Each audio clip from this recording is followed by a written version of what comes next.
Mango Ranch in Valencia, Negros Oriental. Mango Ranch. Ayan, so dito, tamang picture-picture lang ang gagawin natin. So, sige lang kuya. Hintayin na tayo ni kuya, magpipicture lang tayo. Maliit lang pala siya. So, ayan. Ayan. Sige, mag-picture tayo. Kasi meron pala sila mga mangga dito.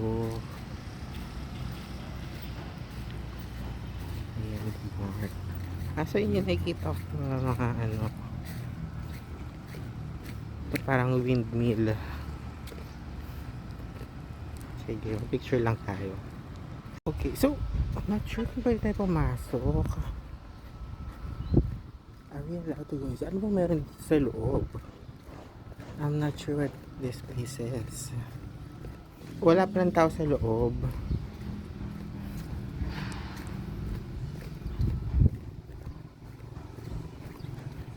Tingnan natin sa side. May magpipintura pala siya. Ayan, kasi gusto natin picturean itong windmill. Ayan.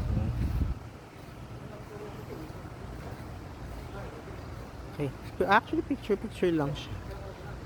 So babalik na tayo, punta natin si kuya. Wala namang picture lang siya. So mabuti na lang siguro na Wednesday ngayon. So walang masyadong tao.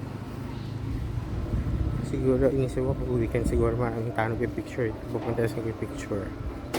So pero wala namang ano sa loob.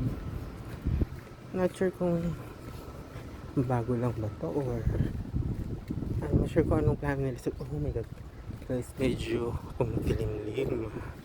Nararamdaman ko yung maliliit na patak ng ambon. So hopefully sa part na ito medyo madilim. Dun sa part na yun medyo maaraw. So sana hindi tayo mabasa. Oh my god, hindi pa naman ako prepared yung gamit ko. So puntahan na natin si kuya to our next stop.